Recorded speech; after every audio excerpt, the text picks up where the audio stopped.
With just one more race remaining in the regular season for segment number 2, we welcome you to tonight's broadcast of the Fast Racing League, Fast Renegade Pro Cup Series. Here tonight at the Echo Park Speedway, it's the Beach State Classic, race number 8 of segment 2 of 2026.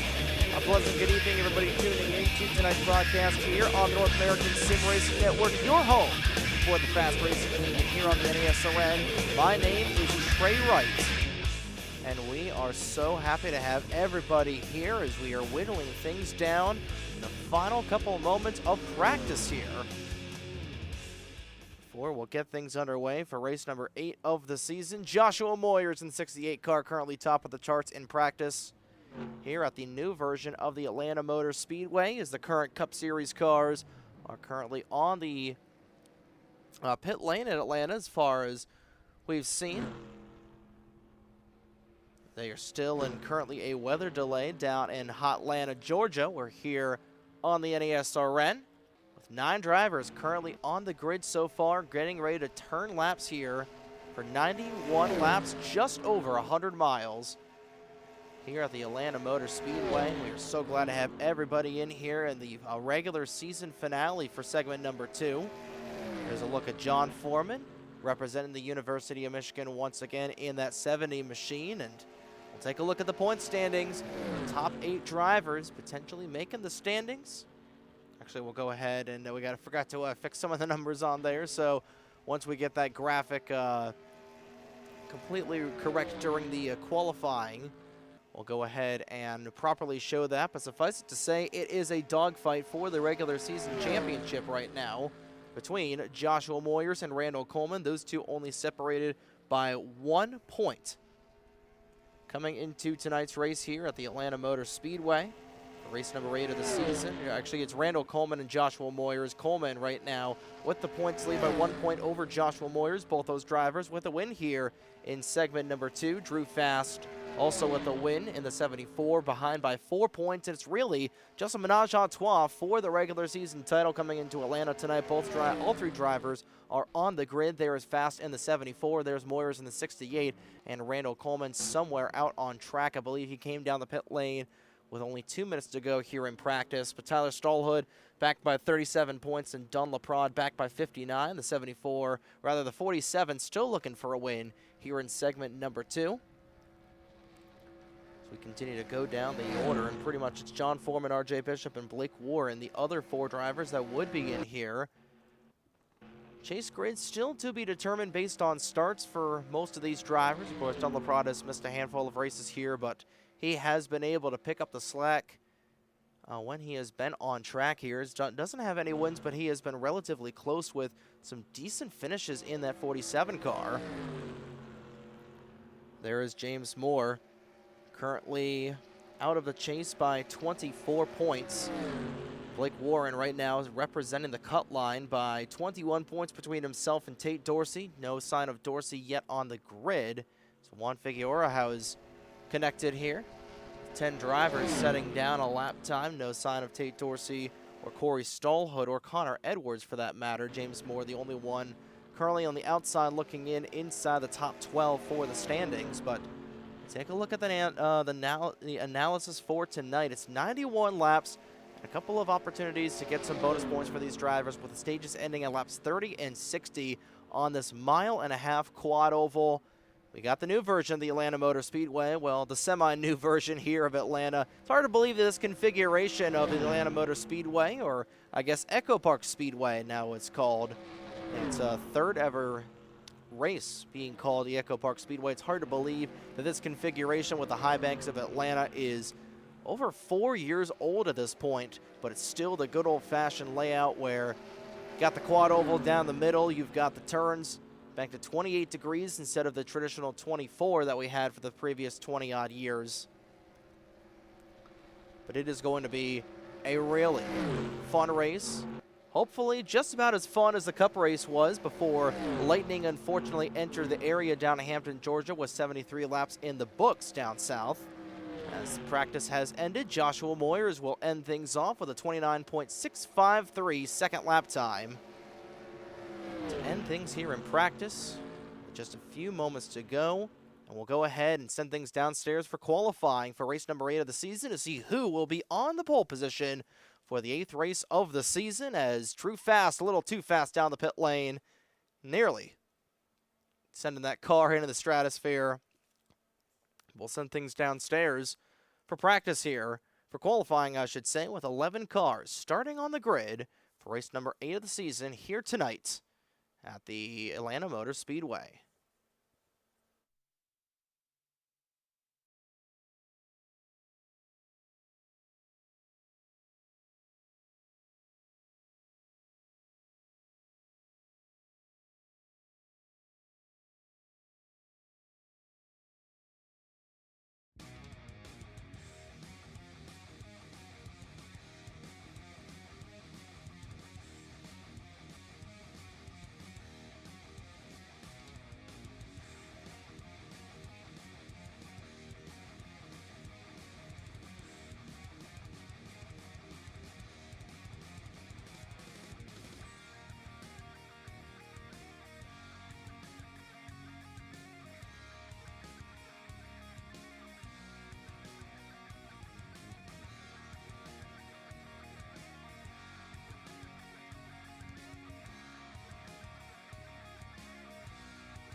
And we are back here at the Echo Park Speedway and taking a look at our qualifying results for all 11 cars that are entering tonight's race. 7 cars putting down a lap time, and it's a 70 of John Foreman,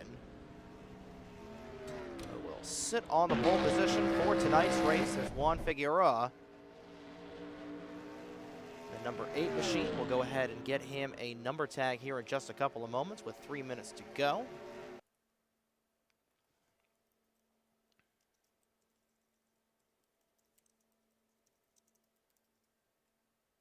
While we go ahead and do that here, we'll go through the starting lineup here for tonight as we go ahead and get that there. So John Foreman and Zach Rogers will sit on the front row here for tonight's race, with Juan Figueroa and Randall Coleman in row number 2. Blake Warren and Tyler Stolhood will round out the starting 6, with James Moore and Drew Fast 7th and 8th. RJ Bishop, Dunn LaPrade, and Joshua Moyers will round out all 11 cars that'll start here tonight.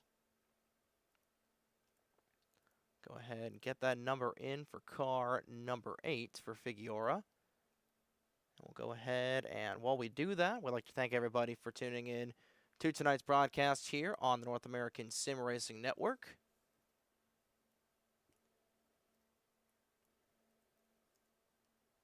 We're going ahead and getting all of that situated here.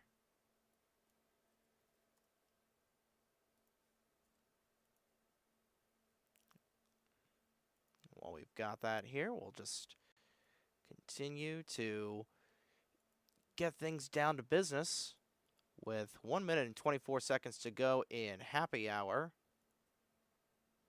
Right now, currently, it's RJ Bishop leading happy hour.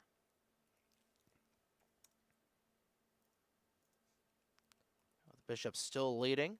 Blake Warren, Juan Figueroa, Zach Rogers, Joshua Moyers, and John Foreman, currently the 6 cars that have put down a lap here in happy hour. We've got Figueroa's number in the game, so we'll go ahead, get that in here in just one moment.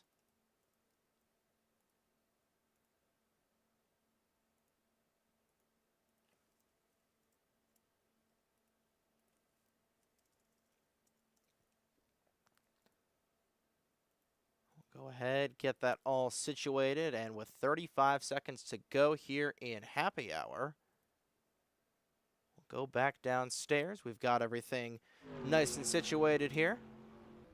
So Juan Figueroa, currently in happy hour. We'll get things going here. 6 cars putting down a lap here in happy hour, and now we should... Actually, we'll go ahead and get things down there, but Figueroa trying to bring that Kyle Busch number 8 Zone Chevrolet back to victory lane here.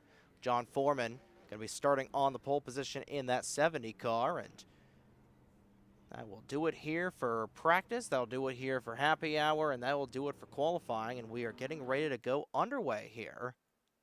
Now, the Atlanta Motor Speedway, the Echo Park Speedway, still nothing from the NASCAR side of things.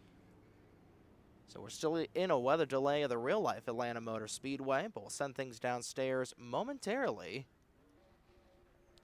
Command to fire the engines for race number 8 of the season. Here tonight at the Atlanta Motor Speedway. Actually, we got about 30 seconds to go.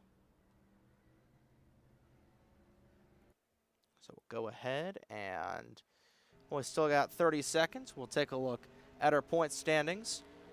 Randall Coleman still only leading by 1 point over Joshua Moyers, as you see RJ Bishop going over the pit wall. That's how you know we're just about ready to go here, ladies and gentlemen, from Atlanta, but it is a 3-way dogfight for the top spot from the regular season championship, and no sign of Tate Dorsey, so it looks like Blake Warren, unless James Moore has a really good run and Blake has a really bad run tonight. To your cars. Looks like Blake Warren will be the 8th and final driver, fighting for a championship later on this season, but with 5 races remaining in segment number 2 of the 2026 season of Fast, we'll send things down trackside for the most famous words in motorsports to fire him up for race number 8 of the season here in segment number 2, the Peach State Classic from the Atlanta Motor Speedway.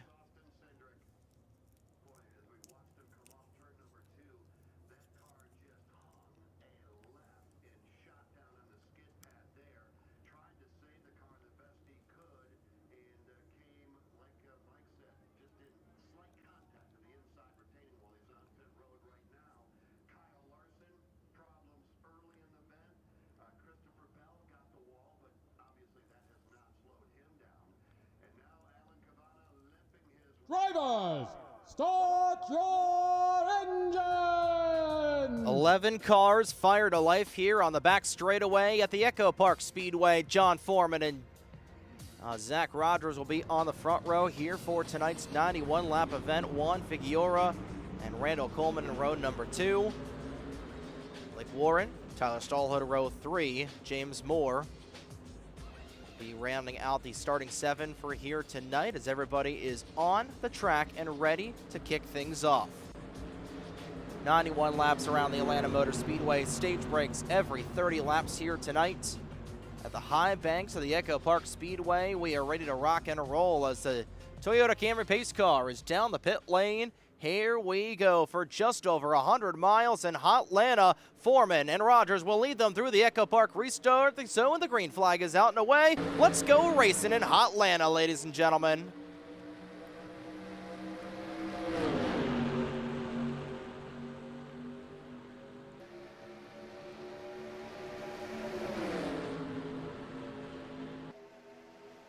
Side by side down the back straightaway, Zach Rogers did get the lap led there at the line. We'll see he's got that outside lane cooking there in car number 6. Figueroa will move up into the second spot, make that the third spot. Now that outside lane beginning to pitter and patter on the outside. Right at the start-finish line, I think Rogers may have just barely got the lap led that time by. Foreman on the inside, still looking for a win here in segment number 2 in the 70. Has one win on the year so far that came at the Bristol Motor Speedway and the first ever race we broadcasted here for the Fast Racing League.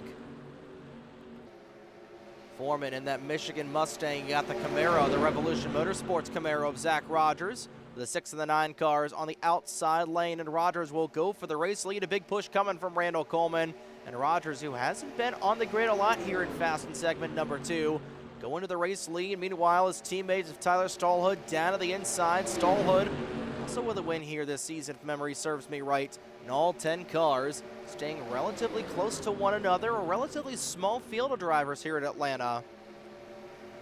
Foreman will fall back. Figueroa will be right behind him there in car number 8, but that outside lane right now, the way to go is the majority of the field, exactly 70% of the field up on the outside lane. Now RJ Bishop in that body armor Mustang will duck his way down low. Blake Warren trying to give some chase there in the 12 car, but it's going to be Dunlap who's going to push his Fuel Racing competitor down the back straightaway here at the Echo Park Speedway. A big run coming here for LaPrade on the back end of the 99. We'll go on board with the Lazarus Chevrolet of Dunlap. LaPrade, who's in thick of a championship battle of the Fuel Grand National Series, giving a little shove to the back end of RJ Bishop, causing that 99 to wiggle a little bit in and out as Randall Coleman will go to the point.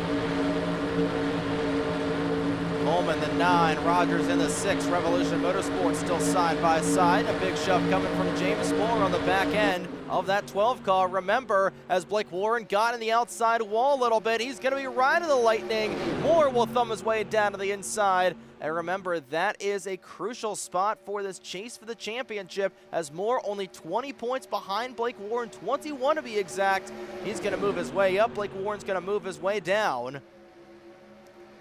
Now we're starting to see this field shuffle like a deck of cards here through turns 3 and 4, turns 1 and 2 at Atlanta.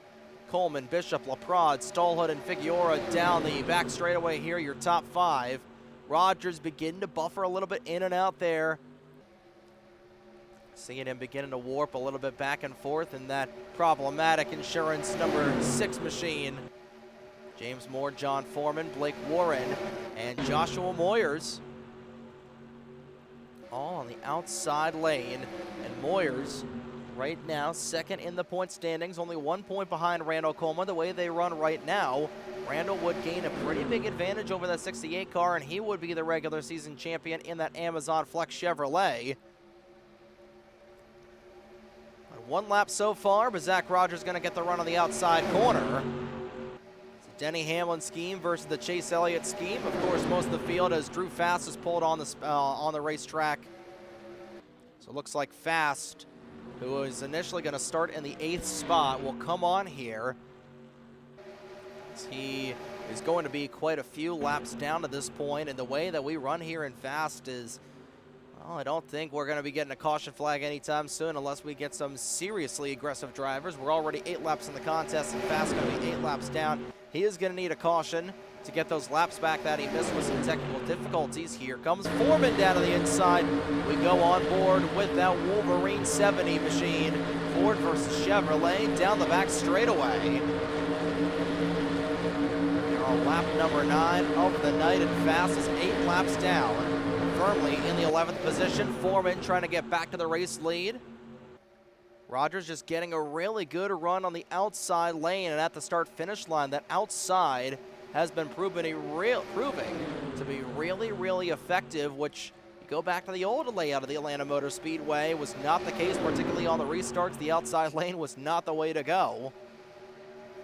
But now the outside lane here on these runs on this high bank version of the Atlanta Motor Speedway has been nothing but phenomenal, and that's led to a 5-car train on the outside lane, being led by Zach Rogers and Dunlaprod being the pusher on the caboose of this 5-car locomotive, and they're pretty spread out between 6th and on back. Fast has not only lost the lead back, and he's not only 5 laps down. Actually, I believe he's going to be getting some of those laps back after those technical difficulties, so he should only be 1 lap down. But he has lost the draft, and we have seen here in the past, and especially on this version of Echo Park, where you've got the darker asphalt. The asphalt does not change in this version of the Atlanta Motor Speedway. There's still a lot of grip. There's been a lot of grip here on this version of Atlanta, which means, you know, track position is going to mean everything. These guys are going to be really close together, really tight drafting-wise. Go on board with the 8th and 3rd.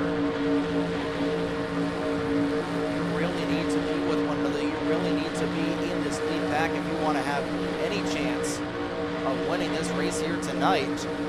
Looks like Fast will only be 1 lap down. He might be back on the lead lap this next time by. I believe he's just going to be 1 lap down thanks to technical difficulties. A lot better than being 8 laps down.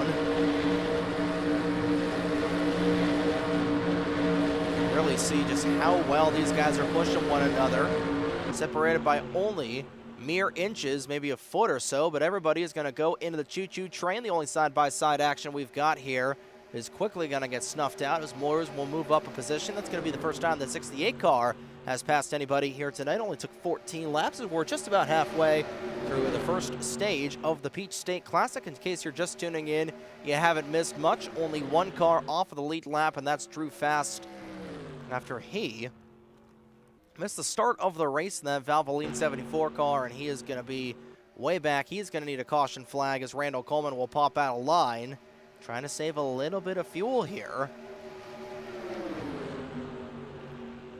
Again, the fuel window for these drivers is going to be pretty tight.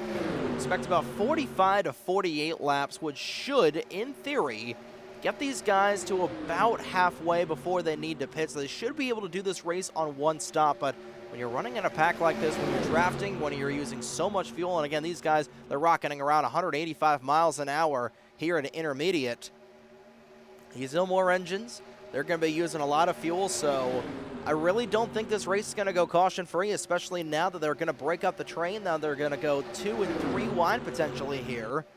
Tyler Stallwood thought about making it 3 wide. He'll just stick right back in line with his OEM teammate of Dunlaprod. But I really think that this fuel run is going to come down to probably a 2-stop race the way that we're running right now. We'll have to see as we go 3 wide. Stallwood was going to be in the meat in that sandwich, and RJ Bishop's going to back out at the last second. Top 3 pulled away from one another. It's quite a cast of characters. You've got Zach Rogers, you got James Moore, you got Juan Figueroa right now with this podium. First car on the inside lane, that Ally 7, a Stallhood. You got RJ Bishop trying to utilize the outside lane, and this train is going to reform. We're going to see some skirmishes break out here for these drivers, and now Figueroa, he's got to run. He's going to go to the inside lane in that 8 car. I don't know how well that's going to be, as everybody will continue to keep the train on the high side. Got the Warren Wentz teammates linked up with RJ Bishop and Blake Warren. Those two, the only Warren Wentz drivers on track here tonight. No sign of Connor Edwards or Corbin Wenson for the race lead. Trying to get a lap lead here. That 07 of James Moore. He's going to have the 99 right behind him and Moore at the line. We'll get a lap lead here tonight as we've got some beating and banging in terms of the net coding here. Couldn't tell who that was coming from. I know James Moore was net coding a little bit in and out during practice. That 08 car, 07 car I should say, is Figueroa. He had a moment down on the inside. Not sure what happened there with the 8 car, and Zach Rogers in just about 5 or so miles has gone from the lead to 4th, and he could be falling outside the top 5 shortly if this inside lane is going to get a little bit reorganized, and they will. So everybody, 5 cars in the outside lane, now 5 cars in the inside lane. Figueroa, he is shaking back and forth like he's James Bond drinking some alcohol. A zone machine shaken, but not stirred just yet. He'll remain first car in the inside lane in that 6th spot. But everybody's starting to migrate back to the high lane. The choo-choo train will reform with now James Moore as the locomotive. Randall Coleman shooting to the outside, back down, nearly 1 to the inside, and that's going to leave that 8 car high and dry, make that low and dry. These drivers now rapidly catching up to Drew Fast, who, like we were talking about, came out away from the lead pack of everybody. He is going to naturally go a lap down. He's been running 2 seconds slower than everybody these last couple of laps. Moore, Bishop, Warren, your top 3. Rogers and LaPrade round out the top 5. Drew Fast, who was going to be in the lucky dog position if a caution came out to get back on the lead lap. He is probably going to get put 2 laps down. That 74 car in this battle for the regular season championship might have turned from menage a trois, from a 3-way menage a trois battle into just a dogfight match race between the 9 and the 40, rather the 9 and the 68.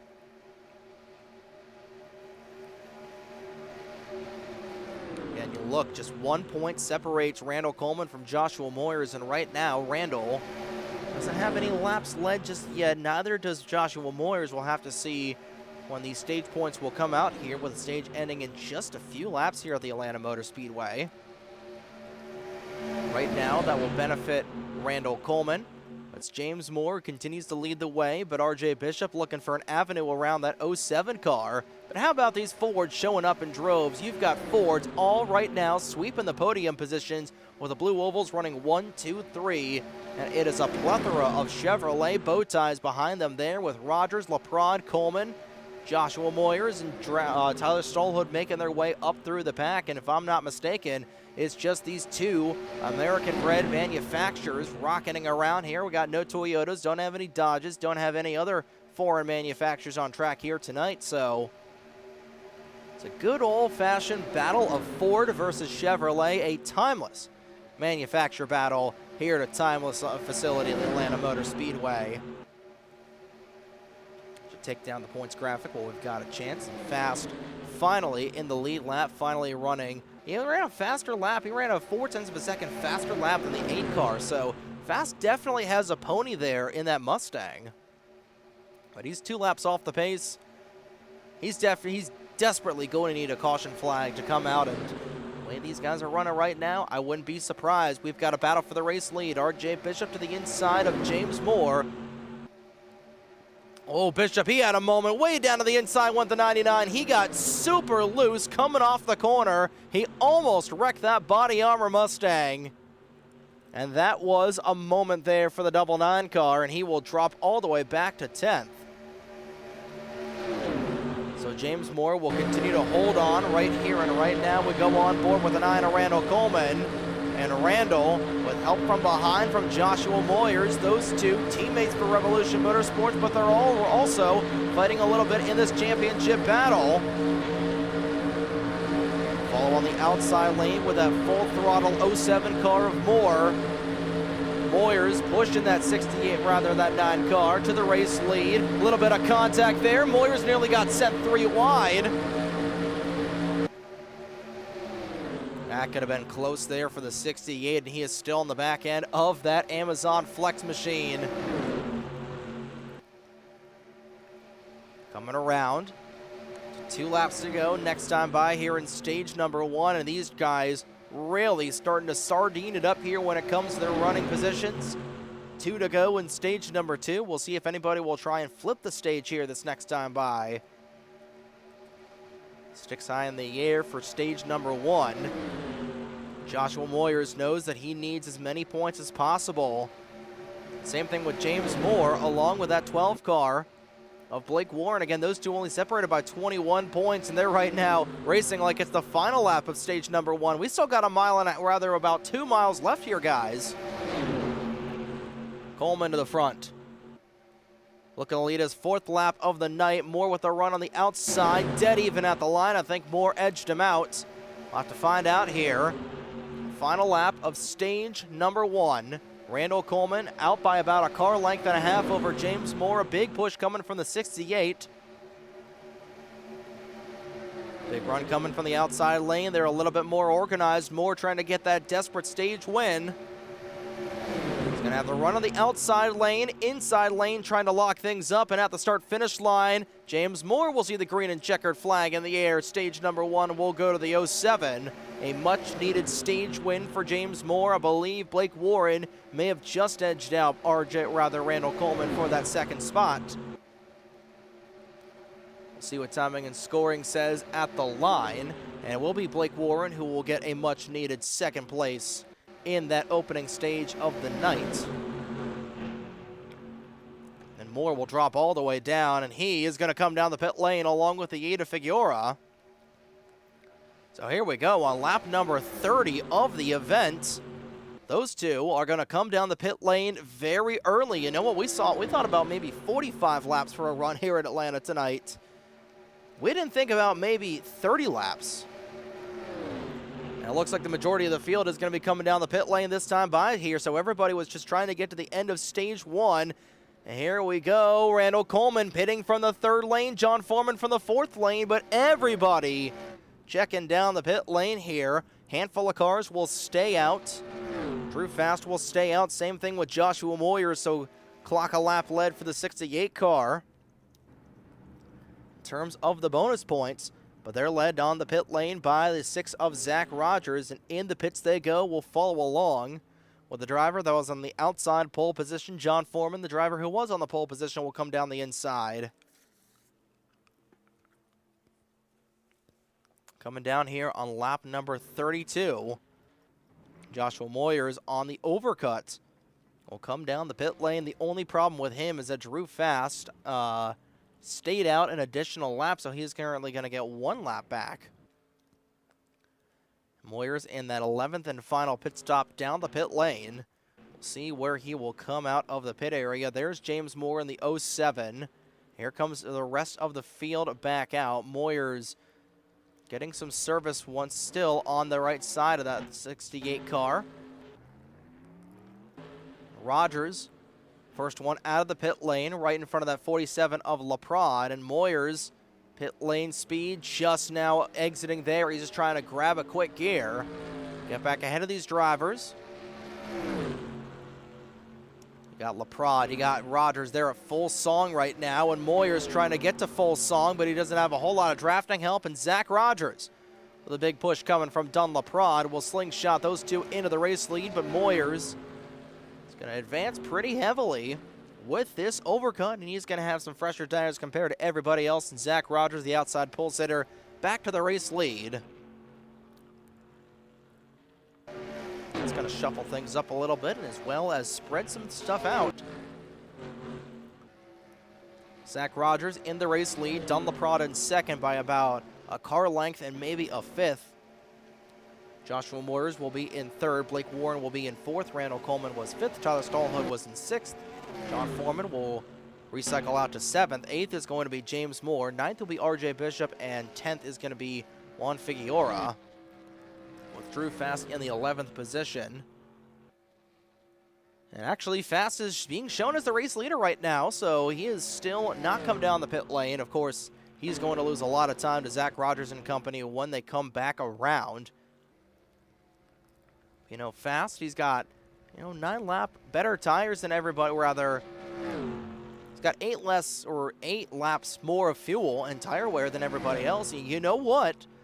If these guys come down, every 30 laps or so, it's going to be very interesting to see if Drew Fast can potentially, snooker a win here if these guys do have to pit 3 or more times or a third time really late in the race. I don't think that's going to be the case, and I think Drew, he'll finally come down the pit lane and he'll probably go back down another 2 laps. But that is really big for Drew Fast, coming out, staying out, getting a couple of laps led, and that's bonus points. You're not only setting yourself up for the chase right now, you're setting yourself up for the championship as well. He's going to need a caution flag to likely get back on the lead lap here. He's probably going to go 2 laps down during this pit cycle, but now the waiting game will begin, and you got Blake Warren in this 12 car. How good has he been on the super speedways here on the North American Sim Racing Network? Of course, hasn't really borne any fruit, but here he is, a big run to the outside lane. Big run coming on the 6 of Rogers. Just about getting into the back end of that problematic Chevrolet.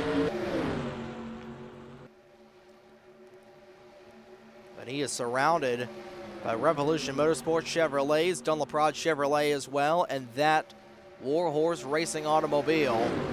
Very lonely Ford in a field full of Chevrolets right now. The most recent Ford back there on that 7th position for John Foreman, as he's going to dip into the mayonnaise and mustard line a little bit there.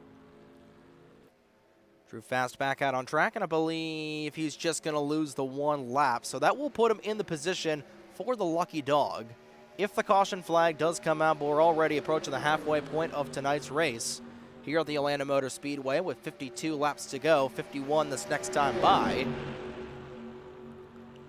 We'll give you an update here on the NASCAR Cup Series race at the Atlanta Motor Speedway. It's still in a weather delay. They're showing, I'm pretty sure it's probably just ridiculousness. Actually, no, they're showing wipeout for whatever reason on TNT. It's kind of par for the course at that point. We've seen a lot of cars wipe out here this weekend up at the Atlanta Motor Speedway, particularly in the no-laps race last night, which I only saw the last 2 laps, but it was enough to frustrate me to the point where I rage quit the game. I rage quit the stream when Brennan Poole was screwed out of another victory. Thank you, Nick Sanchez, for proving my big machine dumped you off, buddy, regardlessly. Been a really clean race so far here tonight. I know I probably just jinxed it. 41 laps in the books. All of them ran under the green flag. And Randall Coleman, fastest lap of the race so far with a 29.550.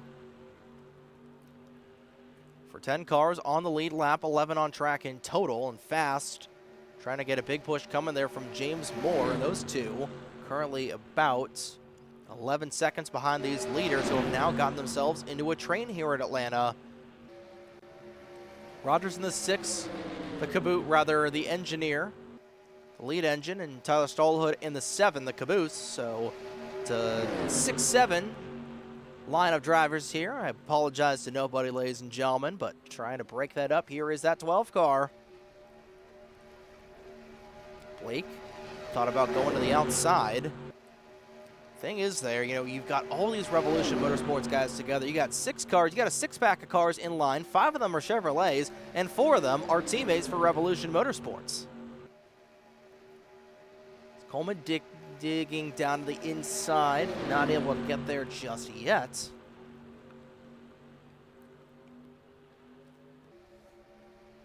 Still a lot of time to go. A lot can happen in this race as we approach halfway.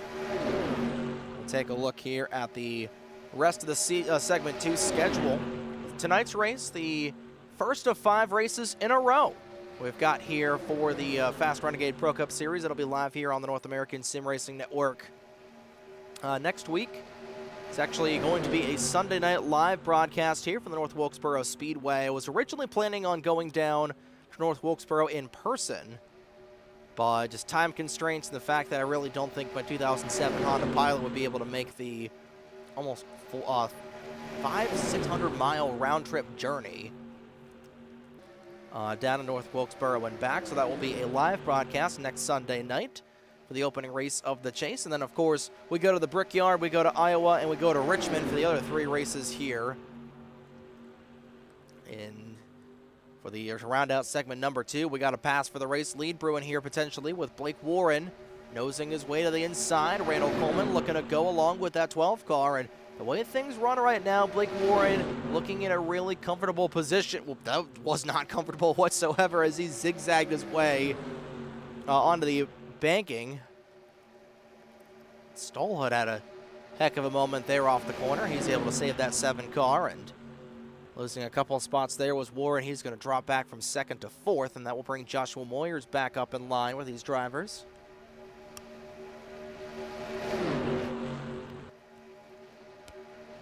Blake's still looking for a second lap led here tonight.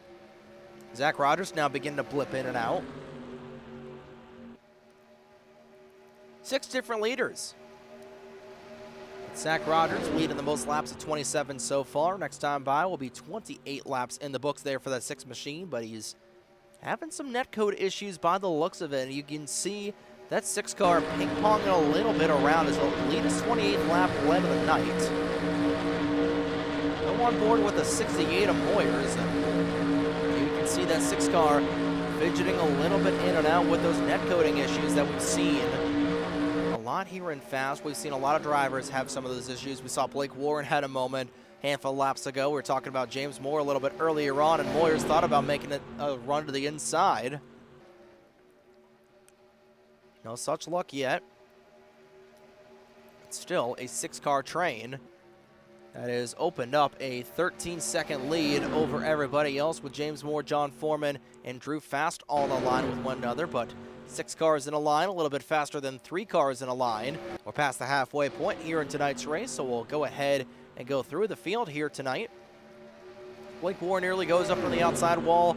Zach Rogers leads the way by 66 1/1000ths of a second that last time by over the 68 of Joshua Moyers, who runs in 2nd. 3rd is Dunlop Prod. 4th is Blake Warren, rounding out the top 5, the 9 of Randall Coleman, and rounding out the 6-car train to lead things off the 7 of Tyler Stallhood. Drew Fast is in 11th, 1 lap down, but 7th is the 07 of James Moore. Pole sitter of John Foreman currently runs in 8th. 9th is Juan Figueroa, and rounding out the top 10.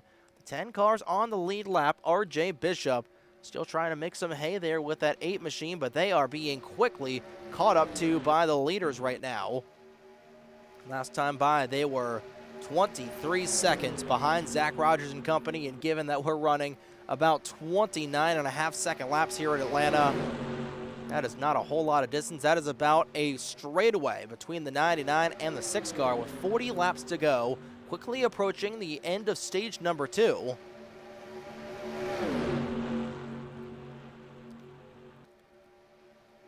And it's been a relatively, I don't want to say calm affair, because if I say calm affair, oh, it's been calm and quiet. You know what? Let's make this interesting. Let's do all the broadcasters' jinxes in the world, because this has been a fun race so far, but it has been a very quiet race. We have had some skirmishes. We have had some moments with drivers trying to make some passes down low, but overall, everything has pretty much been par for the course so far, especially for a super speedway like we've got here at Atlanta. Right now, Joshua Moyers would be ahead of Randall Coleman the way they run right now. Again, you go back to that opening stage, Randall Coleman did get 3rd. Joshua Moyers would be 5th. So Randall does have about maybe 3 points ahead of that 9 car. Rather, Randall Coleman has about 3 points ahead of that 68 car. We'll just have to wait and see, you know, only a handful of laps to go. We've got 6 to go in stage number 2. Could we see yellow flag? Could we see more pit stops with these guys coming down every 30 laps? Just going to be one of those things where we're going to have to wait and see how things end up here. But overall, 5 to go in stage number 2. While Zach Rogers continues to lead, they catch up to lap traffic. We'll go ahead and take a look at the upcoming broadcast slate here for the North American Sim Racing Network. A relatively quiet next couple of weeks here on the NASRN. Of course, we've got our North Wilkesboro duo for the Fuel Racing League and the Fast Renegade Pro Cup Series with the Fuel Grand National Series coming at you on Wednesday night here on July 15th. That'll be rather live on 8:50 p.m. Eastern Time right here on the NESRN. Same thing, the Fast Renegade Pro Cup Series race down at the Borough. Then we go to the Brickyard for 3 consecutive races here on the NESRN, starting on Wednesday night at Indianapolis for the Fuel Grand National Series. Then we get back in the saddle after a 2-week break for the Mission Barbecue, or rather, yeah, a week-long break, I should say, for the Mission Barbecue Cup Series on Saturday the 25th. And then Saturday night we round out our Brickyard trio of races with the Fast RPCS for the second race of the chase. And then Tuesday, July 28th. Now this driver running in second right here is excited for these races. Got our first couple of qualifying events for the 2026 NR2003 Great American Big One. Joshua Moyers, I'm trying to remember which region he is in. One of the 110 drivers that'll be racing in 42 spots in the Great American Big One. That'll be on August 1st. Right here on the NESRN. And Moyers, he's going to be racing in the Southwest Division, so he will be racing at the Grand Junction Motor Complex on Tuesday night, or next Tuesday night, here on the NESRN. Driving the 03 Bauer machine, bringing over some sponsorship from Connor Edwards. He's thinking about trying to get a win here tonight at Atlanta. 32 laps to go this time by, and it's also the proverbial white flag of stage number 2.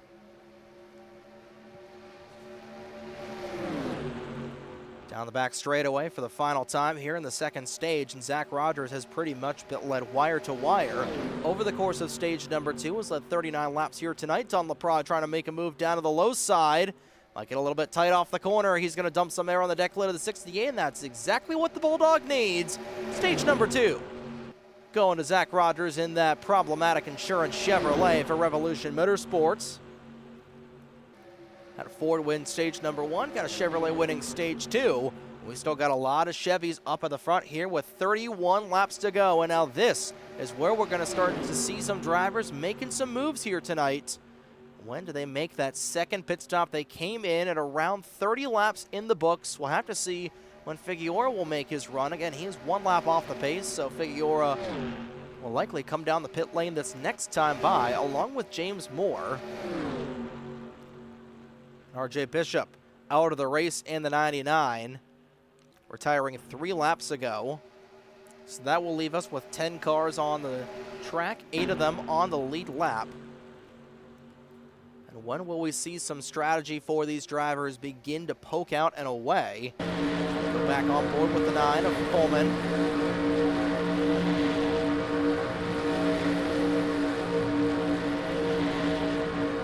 Still in line with these drivers. Behind his 2 teammates, and got the Revolution Motorsports quartet all lined up 1, 2, 3, 4, pushing out Don LaPrade and Blake Warren a little bit in the broadcast, or rather in the progress, I should say.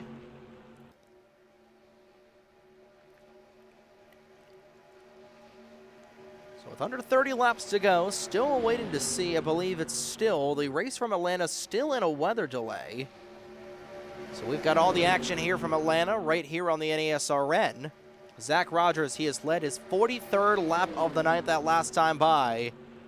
But Joshua Moyers beginning to get a little bit impatient in that 68 car. Figueroa, he did come down that last time by, and now here we go with 28 laps to go. Here come the top 6-pack of drivers all down the service area. And they are being led by that 6 machine of Zach Rogers coming down the pit lane. Here is that top 6-pack. Here we go. Moyers in his pit stall. LaPrade trying to scrub off some speed in the 74. He's in his pit stall. We follow along with the 6 of Zach Rogers. That problematic 6 car has led 44 laps tonight, the most of anybody else by a country mile. The next most dominant driver, James Moore, who led 10 laps earlier on in the night.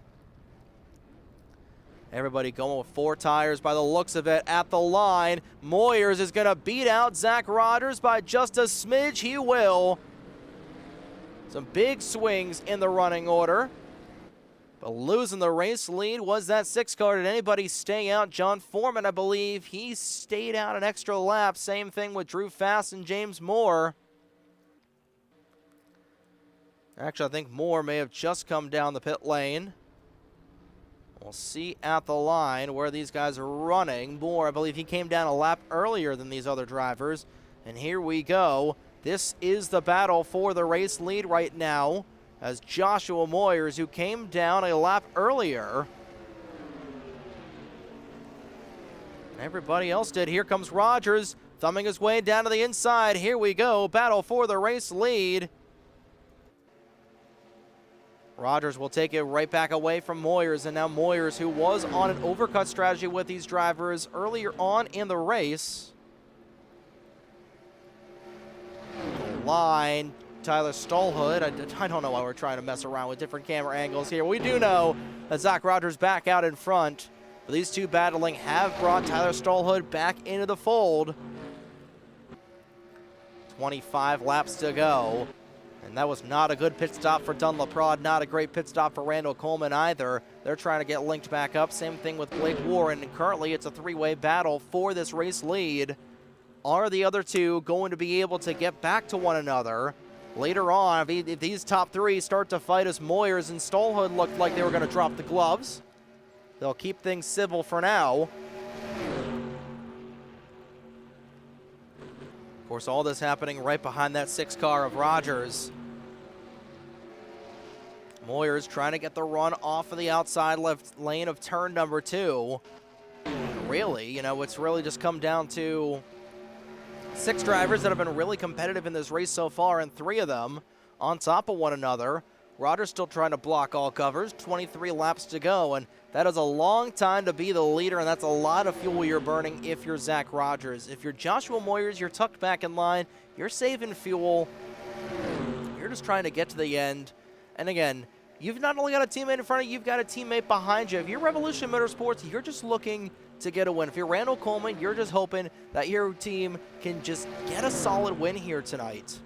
And they've been looking like the class of the field. Of course, they've got the most cars of any organization in the grid here tonight. They're all drivers that have been incredible so far in this second segment. The only driver, if memory serves me right, the only driver that has not been a Revolution Motorsports driver that has won here this season has been Drew Fast in that 74 car. He won at Talladega.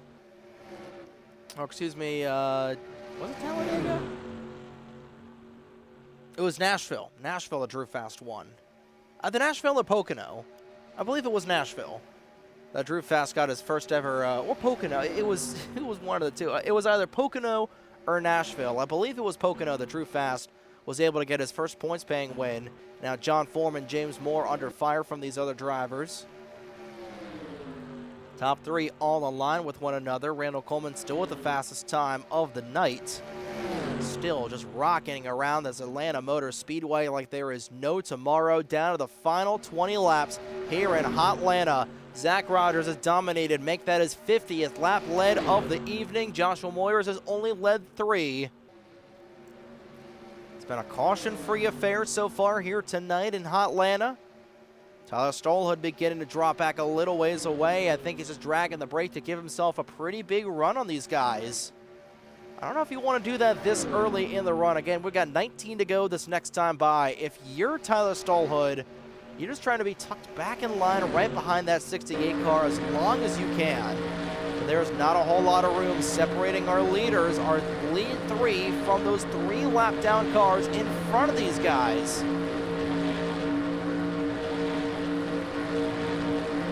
It's going to be a heck of a race to the end, but really is holding serve, holding court, and having his way. And that problematic number 6 car has been Rogers, looking for yet another feather in his cap. Moore's looking for that second win of the season. Same thing with Tyler Stallhood. You know, we talked about drivers besides the Revolution Motorsports guys that have won here in 2026. The only one in segment 2, I should say, the only other one was Jack Merkel when he won our a race at the Navy Base Speedway at Naval Base Coronado a couple of weeks ago. And there's been a handful of others that have won as well. With 17 laps to go in race number 8 of the season, we look back. The driver in 6th right now, Blake Warren, in that automobile. We go look back to him. He has dropped back. He's actually closed up on Randall Coleman and the 47. Currently 4 seconds back is Don LaPrade to the back end of Zach Rogers. We'll look back to Blake Warren. By the looks of it, I believe he should be one of the 8 drivers fighting in this chase for the Cup here in segment number 2. James Moore, while he is 2 positions behind Blake Warren, he is still a lot of time behind that 12 machine. And he is in danger, serious danger of going a lap down. Juan Figueroa and Drew Fast in serious danger of going 2 laps down. Coming around to 15 laps to go, and it's really just a waiting game until those final 5 laps, and probably not even those final 5 laps, probably that last 3-lap run here at Atlanta, those last 3, maybe 4 or 5 miles of the Peach State Classic, where we're starting to see these guys really get aggressive. Again, these guys are all teammates at the front, so they're not going to get too aggressive with one another. We know what Rogers is trying to do here in that 6 car. It's his return here this season, if memory serves me right. You got the 68 of Moyers. He is in a dogfight for this regular season battle right now with this 9 car. And, you know, you look at the segment 2, where they're the stage 2 standings. Moyers was 2 positions ahead of Randall Coleman. I believe that's going to even things out back in favor. Back to about maybe a 2-point advantage over Randall Coleman the way things run right now, as Figueroa will go down a 2nd lap here with 14 to go. If you're Moyers, you're running really comfortable right now, but the last thing you want is for that 9 of Randall Coleman to maneuver around the 47 of LaPrade. And it's going to be, I think, if Randall is able to get a position ahead of Dunn, there will be enough points to get him in front here for this championship, and this regular season championship. Meanwhile, with 13 laps to go, heavy Atlanta Mixing Bowl Junction, Spaghetti Junction traffic for the 6 of Zach Rogers. Stuck behind the pole sitter of John Foreman, who's just desperately trying to stay on the lead lap in that 70 car. Rogers is trying to gain a little bit of ground. I don't think he's trying to slingshot around that 70 car. You know what? He's just trying to stay tucked in line, save a little fuel to get to the end of the race, and that's exactly what he's doing. He's dragging the brake a little bit. You know, he's still in high gear right now, but these guys can rocket around about 190 miles an hour, but he's at 185, not going full throttle. You're just trying to do what you got to do and try and get to the end here. But we're approaching the witching hour. 11 laps to go. Next time by, all 10 digits will be displayed from the flag stand. Moyers had a lane on the 6 car, will elect not to use it. And if you're James Moore, you desperately need a caution flag to come out if you want to have a shot of getting back around to Blake Warren to potentially set himself up as Rogers. That was Stolhood scraping the outside wall a little bit there in the 7, riding the Lightning just a tad. 10 laps remain here at the Echo Park Speedway in the Peach State Classic, and Zach Rogers now leading his 60th lap of the night. Rogers has been dominant. He's been holding serve in that position.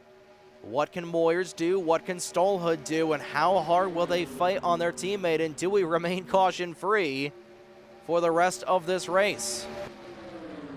And how much the Laptown cars really hurt these drivers back in here. Again, you got Dunn LaPrade, Blake Warren, and Randall Coleman. They were running about a 10th slower than these guys. Rogers finally moves down to the inside of Foreman. Drew Fastwell made up high. Rogers washes up the track. He nearly made contact with that 74 car. And that would have changed everything if Rogers washed up, hit the 74, spun sideways in front of everybody.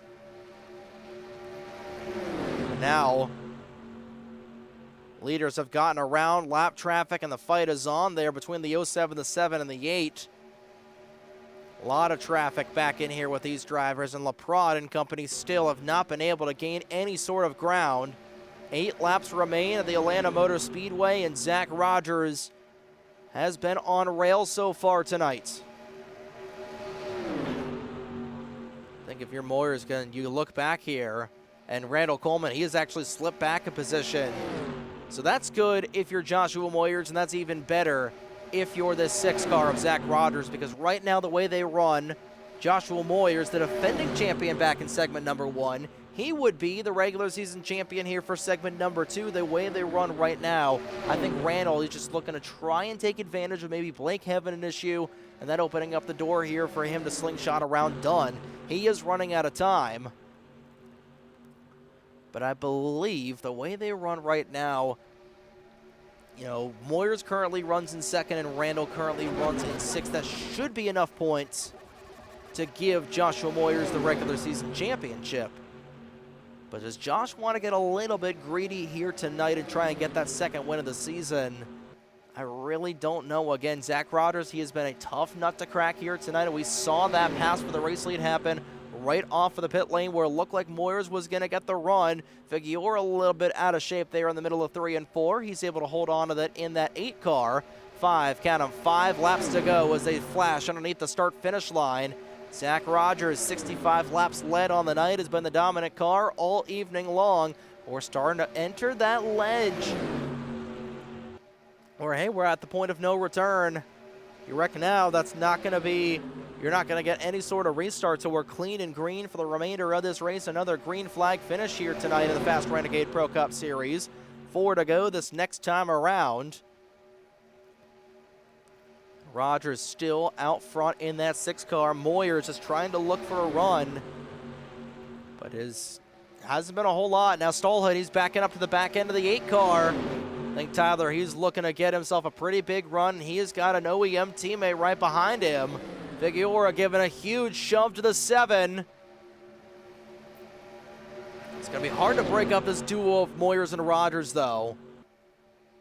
I just don't know if that's going to be able to work. 3 to go at the line. Rogers still holding a commanding 0.06 of a second lead over the 68, and now got side by side behind these guys. Stallhood just still looking to back up to the back end of that 8 car. That might cause these guys to accordion a little bit. I don't think Figueroa, he was ready that time. He wasn't ready the first time.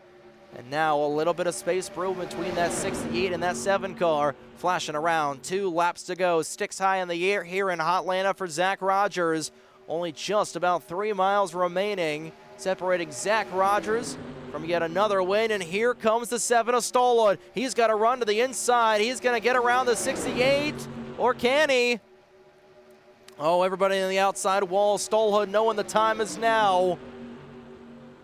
Oh, that's going to put that 6 car out front by a wide margin. He might be a little too wide out front. White flag in the air. One more time around the Atlanta Motor Speedway. Here comes Josh Moyers driving that 68 car to the inside, side by side. The 2 dominant cars of the night. Moyers looking for the last of first challenge. Does he have Rogers clear? He doesn't have him just quite yet. Here comes a big run on the outside from the Bulldog. Rogers on the outside, trying to dump some air on the 68's Declan. They touch. They're in the outside wall. Down the outside wall, upside down. In the catch fence goes Moyers. Around goes James Moore, and that will do it. Coming at the front straight away, make it 2 wins on the season for Tyler Stallhood. And they both come in dramatic fashion as the caution flag flies late, and Tyler Stallhood will win here in Atlanta. And that is just gut-wrenching for the 6, the 68. And Tyler Stallhood taking advantage of chaos when it brews. Rogers is somehow going to get 2nd after all of that, but Randall Coleman beating out Joshua Moyers there at the line, and Tyler Stallhood's going to burn it down. Wow. Well, we saw this same exact situation brew back in our first race of the regular season, our first race of the segment there. So Rogers going to congratulate his teammate as Tyler Stallhood, who was the 3rd car in that Revolution Motorsports trio. We'll take a look at the replay here shortly, but we'll follow with Tyler Stallhood as he burns it down. We ran 90 laps of green flag racing, but that 91st and final lap proved to be a little too much for these guys to run. Goodness gracious. That is fast at its peak, ladies and gentlemen. It is not over until it is over, and Tyler Stallhood's going to park that thing. Blake Warren, how about that for Blake? Getting a third-place finish after all of that. Here tonight, it's going to be Tyler Stallhood's second win of the season. Both of them in chaotic and relatively controversial fashion, and they both come at the expense of Joshua Moyers, who's going to end up finishing in 6th here tonight. One position behind Randall Coleman, and you know, we talked about it. You don't want to get greedy if you're Joshua Moyers. That's unfortunately what we saw a little bit of as Tyler Stallhood in victory lane here tonight after an incredible race. So we'll take a look at the replay of what happened on this final lap. And this all got started when, you know, you got these two battling for the race lead. You know, I thought right here, Josh was going to clear Zach off the corner, but just that outside lane off turn 2 just provides so much of a run. And you can see him here, you know, Moyers just moves up the track, got a little bit of a shove there from the 7. Somehow, you got the 68 on the catch fence. I can't believe that Zach was able to salvage a second-place finish after all of that. And once again, driving through the fire and the flames of chaos was Tyler Stallhood to get the win.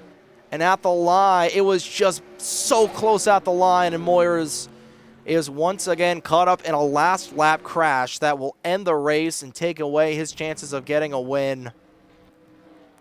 Oh boy. That doesn't show the chaos of the Atlanta Motor Speedway. I really don't know what does, but that will do it here for our race segment.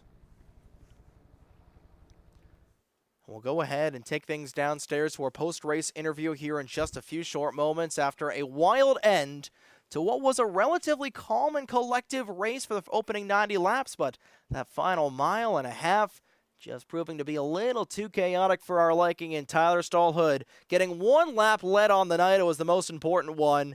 He is your winner here at the Atlanta Motor Speedway and the Peach State Classic, a classic finish here in Atlanta. We'll go ahead and get the post-race interviews nice and sorted here tonight after a wild finish to the Peach State Classic.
We are back here at the Atlanta Motor Speedway, the Echo Park Speedway, if you will, after an incredible last lap pass and last lap battle to the end there to seal the win for Tyler Stallwood, who was running in third at the time. We're going to go ahead and take a look at this replay of the last lap here in just a moment or two, and just showing how crazy it truly was.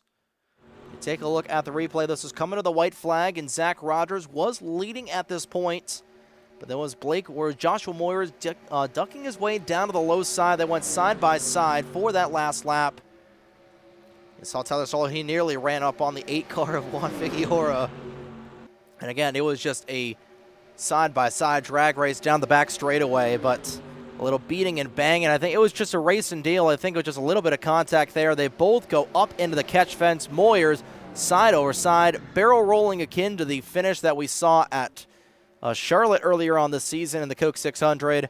And Tyler Stallwood, like in that very same race as Charlotte, gets the win in dramatic fashion once again. He'll be our third interview tonight. We'll start things off here in just a moment with our third place finisher that ran more towards the back here a lot, and we'll get him here in just a moment's time after just a really incredible race here once again.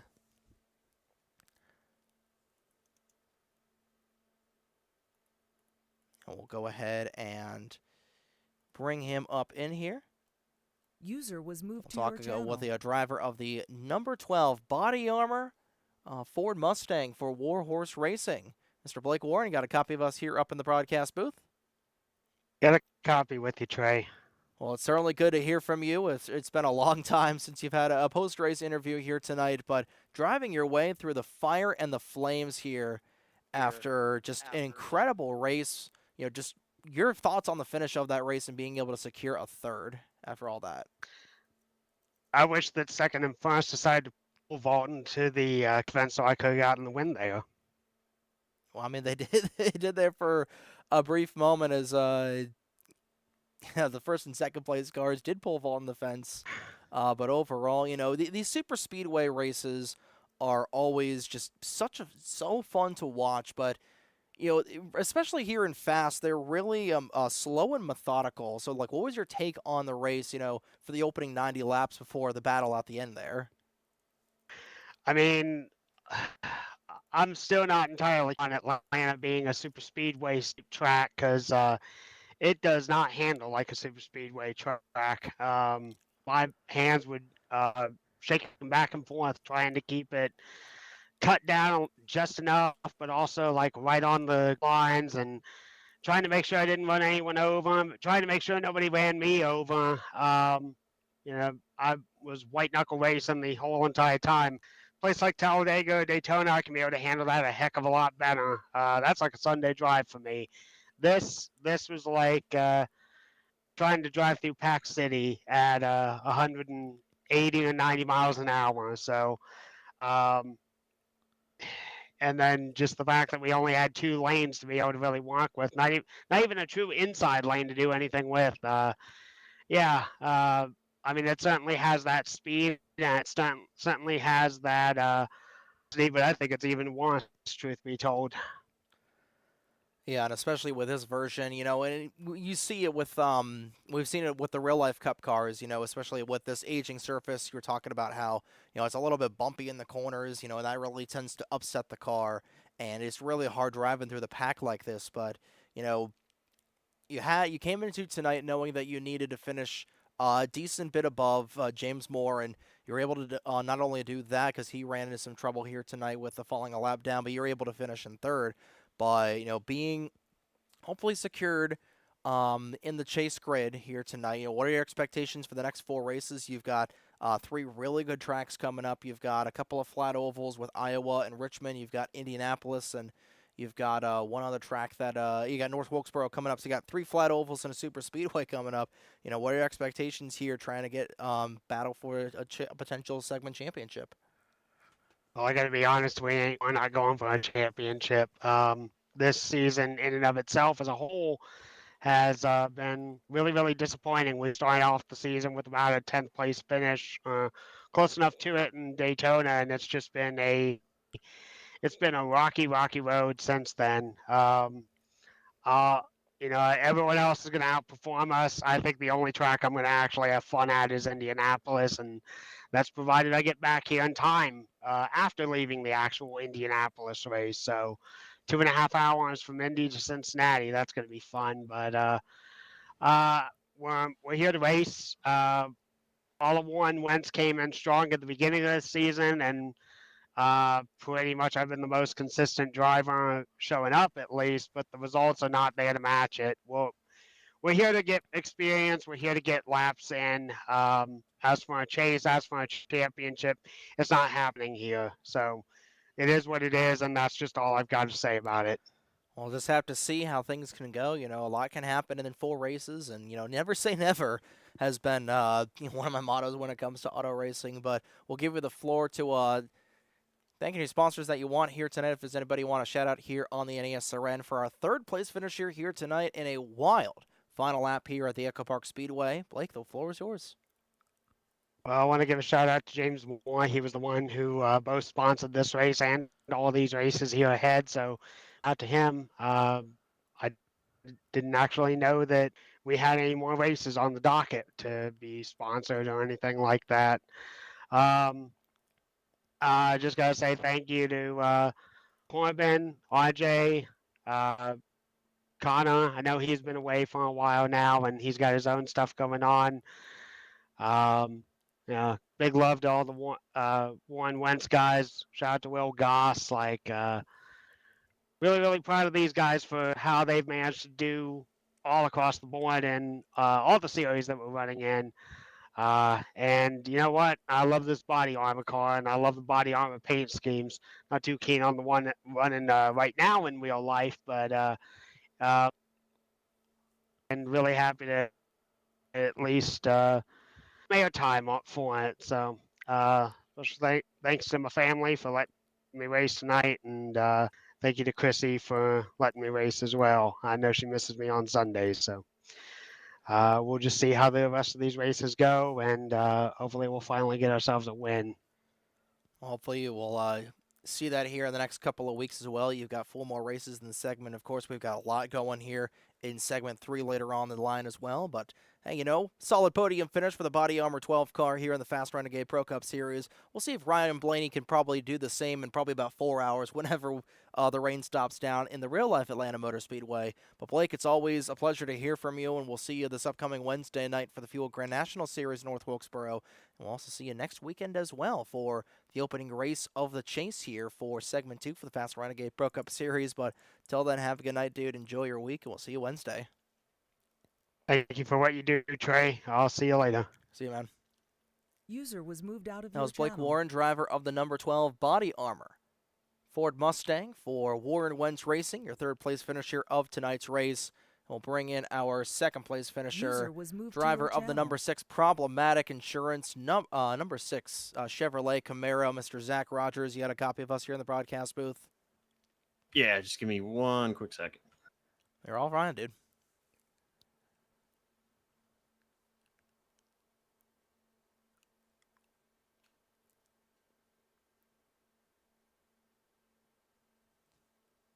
All right, I am ready to be interviewed. So it was looking to be a wire-to-wire race from the drop of the green flag. You were up in contention, and after that opening round of pit stops, that's when you were really beginning to make the hay there on the inside lane, leading 69 laps. But ultimately, Nice. that 91st lap of the race proved to be a little too problematic for this problematic Camaro. Just walk us through that last lap battle there between you and Josh Moyers that ultimately went sideways in turn 3. Yeah, my new insurance provider isn't going to be happy with me. They're going to yell at me for sure. No, so it was fine. We had basically decided through team communications around 7 to go that we had to, top 3-car breakaway, all the team cars with, a few lap cars behind us. And I was like, let's just get to the white flag and we can do whatever we want. Let's just not wreck. And Josh was like, yeah, that sounds good. And Tyler had to try something from third a lap early. I mean, it was really hard to pass on the bottom unless you had like a huge run and you could just slingshot by everybody and slide up. So I knew coming off of 2, coming to the white, that it looked like Josh either intentionally or non-intentionally backed up a little bit. And I was like always trying to get a run. And so I kind of guarded middle a little bit, but I didn't really want to give him the top because I knew if I gave him the top, it was going to be absolutely over. So he went low. I pinched him as much as I could in 1. He almost cleared me. I was able to get enough of a run off of 2. And then we talked about it after the race. It looks like I was going to run as low as I could in the middle because I knew if I pinched him enough, I was probably going to get enough of a run off of 4 and I would have beat him to the line. But what looks like happened is I went to turn like a split second before he did, and we just glued together, and then he couldn't turn because his car was stuck to my car, and we just went right up into the wall. And then for like, I think a second or two, we're just waiting for NR physics to do NR physics things. And then we got catapulted into the air. And then I got lucky. To still finish second, I'd say I got pretty lucky because Goose's car was twirling in the catch fence. Absolutely, and we saw both of you guys heading up towards the catch fence, and it looked like you got in the air for a while, and somehow you were able to put the car back in gear and you were far enough ahead to get the solid second place run to still salvage a decent podium finish here tonight. But this version of Atlanta, we were talking about a little bit with Blake. It's vastly different than the old version of Atlanta, of course, with the higher banks and super speedways and with the super speedway style racing. But tonight we saw a little bit of a mix between the old style of racing of Atlanta where you had to handle your stuff, you had to really take care of your stuff. Handling was an issue for a lot of drivers tonight, but we also saw a little bit, especially more towards the beginning and the middle of the runs, that super speedway style pack racing. Overall, what's your opinion on this version of Atlanta compared to the old one? Do you think it really classifies as like true super speedway racing like we see at Daytona, Talladega, Coca-Cola, and other tracks in the game? Yeah, I've never been a big super speedway fan because I'm too good everywhere else. So whenever we run the super speedways, no one really pushes me. But when you're on a team like Revolution Motorsports, we kind of, depending on the circumstances we're in, if I push Josh to a win, next time he'll push me to the win. In the case of tonight, like I said, I was cool with it being all-out war on the last lap, 2 laps, whatever it may be.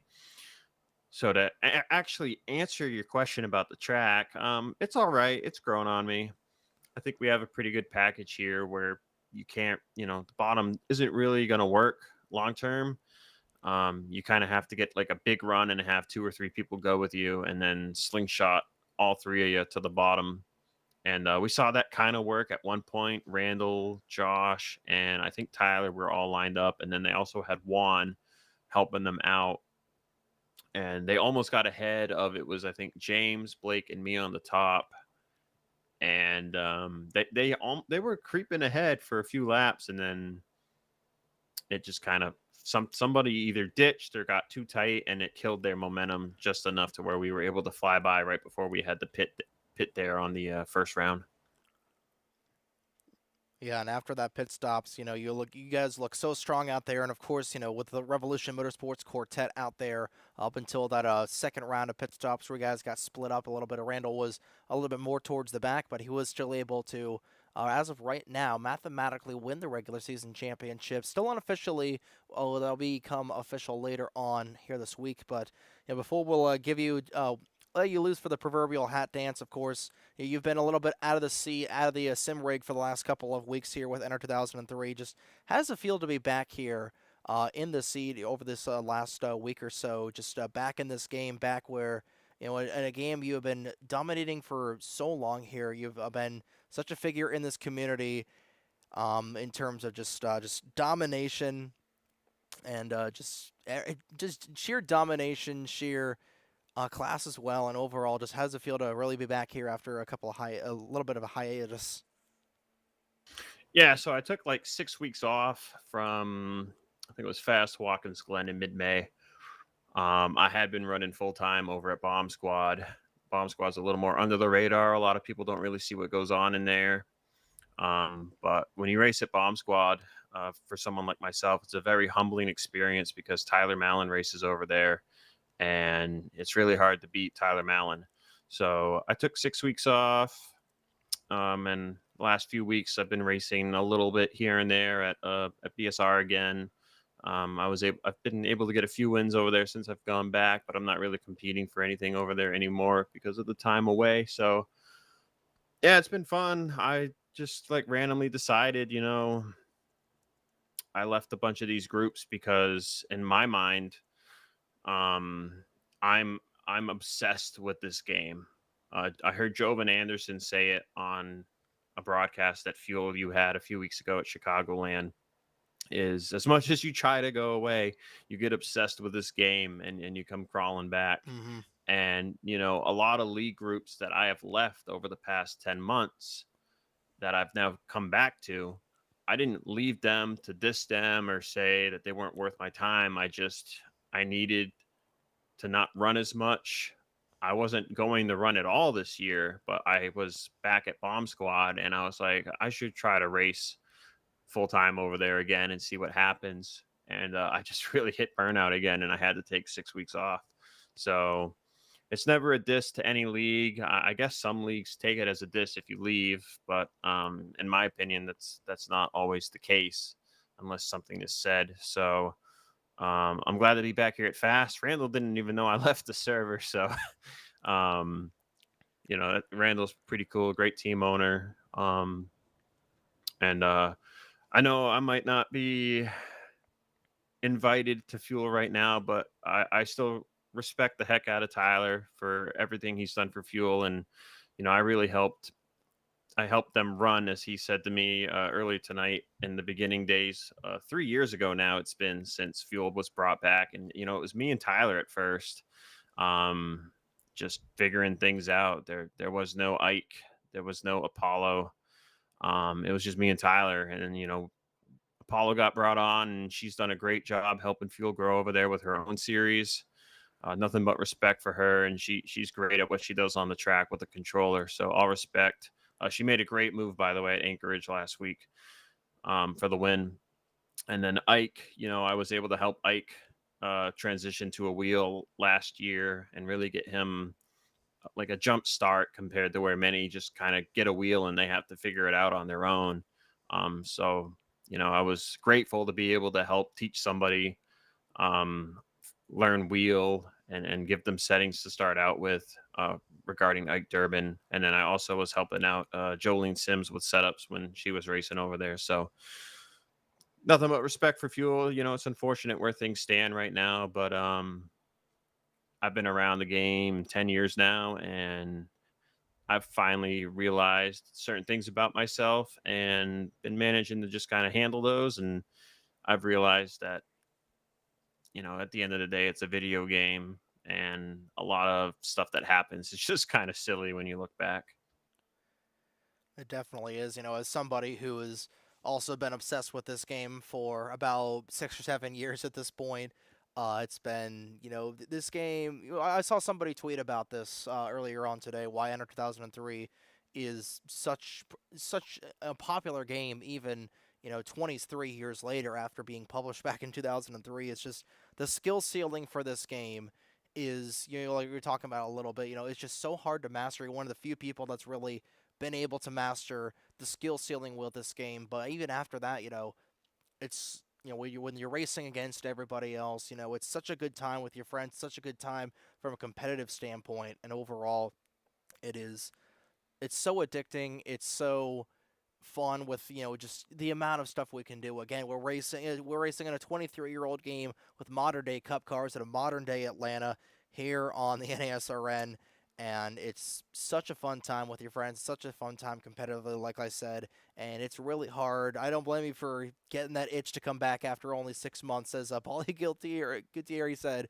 Paulie Walnuts once said, Well, I thought it was out, but they pulled me back in, and that's ultimately what we've got here with NR2003 for a lot of us. I completely get that as well. But Zach, before we'll let you go, we'll give you the chance to do the proverbial hat dance down below. If you want to thank anybody, thank any sponsors you want here. The time is yours. We'll give you the floor here for a runner-up finisher.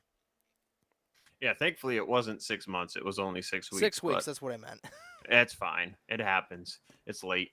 Yeah, first I'll shout out James Moore because he sponsored this race in the broadcast. So shout out to James for the broadcast. It's always a little nerve-wracking when James is behind me because I'm not really sure how aggressive he wants to get, but he was completely fine tonight, and it was fun to be around him on track again.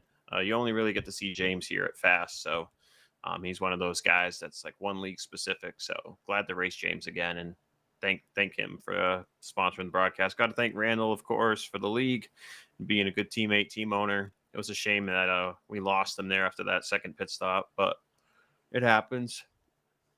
Shout out Tyler on the win and being a good teammate all race. Same to Goose there too for working with me all race. We came out of pit road and I was like, I know he got in front of me and I should just push him, but I got enough of a run and I was like, I'm gonna pass you, and he was just like, okay, and he let me go. So, can't thank Goose enough for being a great teammate. And then shout out Cody Lamas. He's my painter. He hadn't had to do anything NR related since I had him do some stuff back at the beginning of the year. But I was like, hey, first I was just going to bring back my Bass Pro Shops colors over here because I didn't really run any Bass Pro Shops schemes last year other than for America Salute races. And I was like, let's bring back the Bass Pro colors because I like running black and orange cars. But then I was like, wait a minute. I was like, I really like Denny Hamlin's progressive car, and I want to run that. And then I was like, oh, wait, let's change it. I've never run a spoof sponsor before. Problematic Insurance. Let's do that. So the folks at Problematic Insurance have asked me to read this awful bit, and my rates are going up, so I might as well read it to make them a little happy. But here at Problematic Insurance, we'll yell at you, berate you, and blame you for everything, even if it's not your fault. You won't save any money with us, but that's okay. Join us for the ride anyway. We're the absolute worst. Some might say we're problematic, but that's just hate speech. And that is us here at Problematic Insurance. And as I said, my rates are going up because we went airborne. Well, fortunately, you're able to keep the car on track for a solid second place finish after all that in turns 3 and 4. But it's always good to hear from you, dude. We'll see you next week here for Fast, and hopefully we'll hear you on the mic for a couple of fuel broadcasts as well. Your insight during those races has been nothing but phenomenal, and hopefully see you here in the near future. But glad to have you back here after your 6-week hiatus, and hey, we'll see you next week for the opening race of the Segment 2 Chase, dude. Yeah, that'd be great. I'll get with you after regarding potential fuel races because now that I think about it, there's another race I would kind of like to do too. But we can talk about that off camera. And yeah, P2 is great, but the boys at Problematic Insurance, they want the trophy so they can break it. Well, I imagine you guys will hopefully get the trophy down North Wilkesboro next week. It's always good hearing from you, dude. We'll see you next week down at the Borough for the opening race of the Chase. Yeah, man. Randall spun out from under me last year, so we'll see. Have a good one, dude. You too. User was moved Now out of Zach your Rogers, channel. driver of the number 6 Problematic Insurance Chevrolet Camaro for Revolution Motorsports. With Revolution Motorsports getting a 1-2 finish here tonight, with one of them ending up in the catch fence as well. But we'll bring in User our was race moved to winner your here channel. tonight, driver of the number 7 Ally Insurance Chevrolet Camaro for Revolution Motorsports, Tyler Stallhood. You got a copy of us here in the broadcast booth? I do, Trey. Thank you for having me. Of course, the pleasure's all mine. We're glad to have you here for the winner's interview for the second time this segment. And for the second time this segment, you win under chaotic circumstances. And we're talking about it right there at the end of that race, almost a bar-for-bar recreation of your win at the Charlotte Motor Speedway earlier on the season and another quad oval track.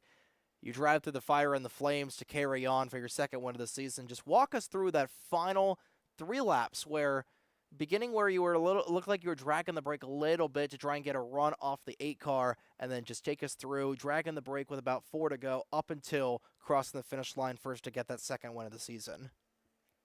Yeah, of course. And yeah, wow, what a finish there. I do think that the win at Charlotte was a little cleaner than that. But I led one lap over the course of the evening, and it was the one that mattered. So Mm-hmm. uh, yeah, so I think Zach was mentioning earlier that we were all on team comms together and talking about, when are we going to make our move. And when we came out of pits and we kind of left Randall behind, few laps later, we started seeing this three car group ahead of us, and we were like, you know what, we're going to pull away from Randall even harder when we catch this other group. And we deliberated back and forth on whether we're going to pass that three-car group when we get up to them or just fall in behind them. And our decision was to fall in behind them and just kind of ride around till 5 to go, 3 to go, something. And I think James thought we were going to make a move, so he pulled down. Which kind of threw everything into the blender. And we decided just to stay with Drew and John there. And then we caught Juan maybe around the same time. And Juan ended up lining up behind me. And 7 to go, 6 to go, he starts pounding my rear bumper. And I think that that's a communication from him that, like, hey, I'm going to go with you, whatever you do. So I kind of put that in the bank. And then me, Zach, and Josh agreed to just stay in line until 3 to go. And once we hit 3 to go, whatever. Or maybe he said when we hit the white flag, we'd do whatever. But I wanted to be a little more devious than that. So I think 3 to go, coming to start 2 to go, I wanted to pull out of line on the front stretch and use the dog leg to make a move. And when I did so, Juan did not go with me.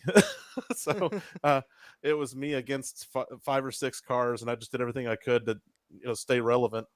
And then around, I think the same lap entering turn 3 is when Josh, or maybe it was the front stretch, Josh pulls out a line from Zach, and I just line up with Josh and just commit to him. And coming to the entering the front stretch, exiting 4 is when I was going to try to make a similar move that I made at Charlotte, and just dive low and try to catch him on off guard. But then as soon as I had that thought, that's when Josh and Zach got together, and I was like, oh my gosh, all I have to do right here is just not make contact with them, and I can just cruise on to victory. And in the moment, I couldn't remember if John was on the same lap as me or not, so I started blocking him, which probably looked like a huge dick move to be blocking a lap car. I couldn't remember if I was racing him for position or not in that moment. So apologies to John for being crass with my car there. Heart goes out to Josh and Zach for having that race not end the way they thought it could. But Zach he managed to crawl it back home with catch fence damage for a P2. And I know Blake, he was talking a little bit after the race. He had a lot more in the tank than what his position suggested for him. And I think it's all about the pit stops and who you came out with, who you entered behind. I don't know if you saw the first round of pit stops. When I was entering pit road, I got caught behind a little mini gaggle. Mm-hmm. And the leader came out 2.5 seconds ahead of me. I think it was Zach and Dunn at that moment. The little group that I was in had the number advantage, so we caught back up to Dunn and Zach, of course. But I think that might have happened to Blake on the second pit stop, and I know it happened to Randall because he came out. Randall's good on pit road, just as I am, and to an extent Zach. I think Zach's the class of the field on pit road. Him and Dunn neck and neck. I like to think that I'm pretty good on pit road. Sometimes too good, and I get cocky and I end up getting a black flag for speeding. That didn't happen tonight, thankfully. Yeah, I think that's where I think that's where Blake lost the race tonight, was not having good pit stops. Yeah, we saw those pit stops were really the end-all be-all for a lot of the guys, and especially that second round of pit stops where we saw a lot of guys like John Foreman and like James Moore fall a little bit more towards the back, and it's really what made things a three-car race between you, Zach, and Josh as well. But coming to a track like Atlanta, we've been here a handful of times with Fast already at this current configuration of Atlanta. We're talking a little bit about it with Zach and Blake, how this still doesn't really feel like modern super speed or classic super speedway racing. Again, it's Atlanta, but higher banks, and we saw a mixture of combination of drives. You guys still having to really take care of your stuff throughout the race tonight, but we also saw more towards the beginning of the race before those pit stops, that super speedway, that pack-esque style of racing. Just how does it feel to run at a track like Atlanta with its current configuration? It's thrilling. I absolutely think that this track should exist. I wish that it could exist concurrently with the original configuration. Well, maybe not the original. Actually, hell yeah, why not? All three Atlantas should exist at the same time. The original oval, where the front stretch was the back stretch, the '97 spring fall. I think they did it for the fall with the dog leg. I think that Actually, no, I configuration think should totally no, exist. they had the dog leg. I think they had the dog leg in the fall. Okay, yeah, so Because fall. that was the year that Gordon got like 11 wins, and they had the Who's He What's It, like the 11-hour race. Ironically, the race ended at midnight. The race ended at midnight, I think. Of course, Kind of what we're seeing right here, because I think NASCAR just announced, hey, we're gonna get the track dry at 11:45, and I'm like, I got work at 6 o'clock in the morning. I'm not staying up know for what they that. say: the more things change, the more they stay the same. Yep. But yeah, I mean, to answer your question, I do think this track is a gem. I really do appreciate trying to shoehorn the same Daytona Talladega package into a track little more than half the size. It's thrilling as a fan. I'm sure it's exciting in some way or another for a driver, like in the actual racetrack. Tonight, the person who made our track, I'm not sure who was, but they did a really good job projecting how the race would play out, and put the slick surface on the inside line and the grippy surface on the outside line, which forces it to not be a low line fest. If you're a longtime fan of NR2003 super speedway racing, it's very easy for plate races to become low line fests, and you're just kind of waiting for somebody to make a move. You're going 97% of the race in a single file line. That was not the case tonight. So hats off to the track maker, putting that grip up at the top, making the bottom slick. That pushes everybody up, gives the middle line some relevance. You can stuff. So yeah, that was a fun track to drive on. It was a fun track to win on for sure. It absolutely was. We transitioned from over the regular season over to the playoffs, where we've got 3 races here. We got 4 races for the chase, 3 flat ovals with Richmond, Iowa, and North Wilkesboro coming up next week, and then of course Indianapolis, which you got 4 flat tracks here for the this chase for the Cup here in segment 2. And you're right on the cusp. You're right behind these guys. You were able to gain a lot of ground on Drew Fast to make, I think, get up to 3rd in the regular for the regular season final standings. But you look ahead of these 4 races. 4 really tough tracks to drive, especially on those flat short ovals for the 3 of them. But you got Indianapolis throwing the mix as well. What are you looking forward to more from just trying to upset Randall and Josh as they try and battle for the championship once again? For sure. Yeah, and I'm not sure if I understand the format completely, but I think that I should cycle out starting the chase in P2 behind Dunn. Dunn, the only other multi-time winner this segment, but he had a more consistent middle of the season than I did. Of course, I won the bookend races for the regular season race. Dunn won, so I can't remember which 2 he won, but Dunn's always just a consistent driver, which leaves me with my job to do in the chase is just to try to maintain. If I do start the chase in P2, like I think I do, just to maintain and try to stay consistent. Now, right off the bat, I'm going to be behind because I'm going on another work trip this weekend. So I'll be racing on controller on hotel, hopefully Ethernet, hopefully a wired connection, but I'll still be on controller for a short track, which I'm not sure how that's going to work out. That sounds absolutely perfect. I can barely drive North Wilkesboro with a wheel without at least 75 laps of practice to just even be a factor to finish on the lead lap. So controller, I'm hoping for a miracle. But yeah, Indianapolis, it's always a coin flip for me, whether it's going to be a decent night. I can put all the practice in for the world at Indy. There was a couple years ago, I entered a 100% length race. I think it was 100% length Brickyard 400 and Cup 90. And I was leading the race coming to the checkers and just made a poor decision to block somebody who I thought was going to give me grace, and they decided not to. And I took the end of pit road to the right side door, and flipped. I think I went, I don't know, about 75 miles up in the air. So, Well, not as high up in the air as we saw Apollo and Vincenzo flipping that Grand Junction race a couple months ago. that was ridiculous. That there's nothing that can beat that. But it was probably about 60% of that. But yeah, that was a fantastic way to lose a race. So hopefully, if I find myself in a position of coming to the checkers at Indy, I don't make a stupid decision like that again. Well, hopefully history doesn't repeat itself in that regard, but history definitely repeated itself here tonight with getting the win in dramatic fashion. Before we'll let you go for the night, we'll give you the chance to come down here for the proverbial hat dance to thank any sponsors you want. If there's anybody you want to shout out here on the NASRN for a race winner here tonight in dramatic fashion here for the Peach State Classic. Tyler Stallhood, the floor is yours, my man. Thank you, Trey, and of course, thank you NSRN for all the racing broadcasts that you do for us here at here at Fast, also over at Fuel. We've gotten to know you pretty well, and you always put on a really good show. A package that truly to be proud of. So thank you for all you do.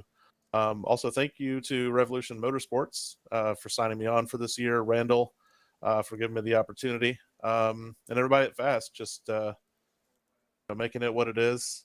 We don't have the biggest numbers here, but I'll tell you, any place, I'd rather race with 8 fun drivers, clean drivers, than a full field, a full 40-car field of people who you don't necessarily trust or even know. So 8-car fields are sometimes the best racing you'll find in the game.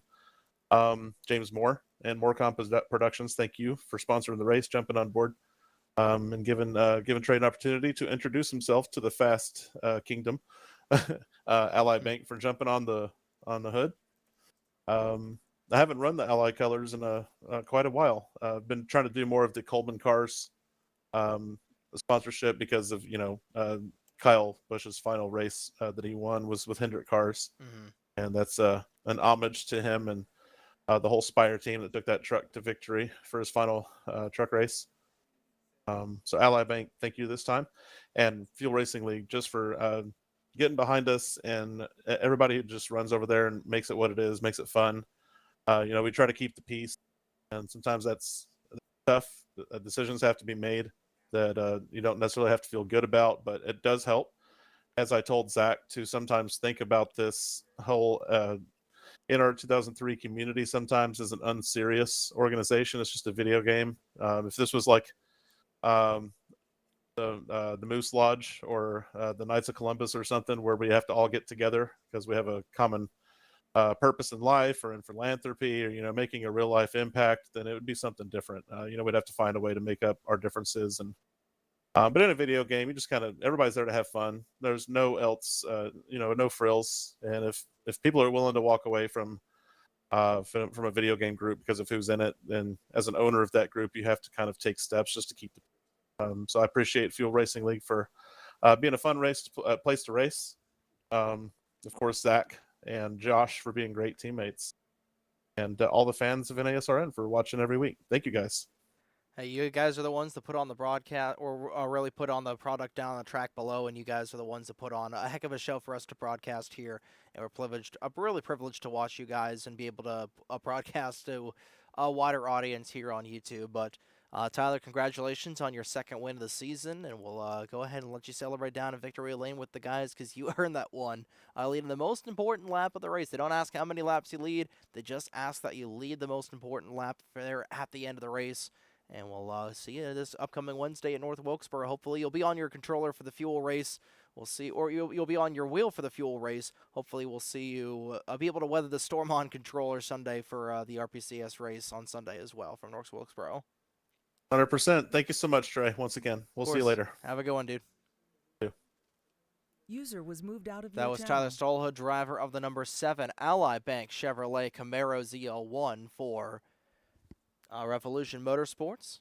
Your race winner here tonight, the Fast Renegade Pro Cup Series. We'll bring you into our final interview of the evening. User was moved to your channel. Driver of the number 9, the Amazon Flex Chevrolet Camaro for Revolution Motorsports, our unofficial regular season champion here for segment number 2. Randall Coleman, you got a copy of us here in the broadcast booth?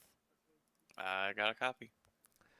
Well, first and foremost, talking a little bit more about the race here tonight. It looked like it was going to be a complete sweep of 1, 2, 3, 4 cars for Revolution Motorsports, but that second pit stop set you a little bit behind the 8 ball. Just walk us through the time between that second pit stop with about 30 laps to go up until the checkered flag. We're able to bring that 9-car home back in 5th.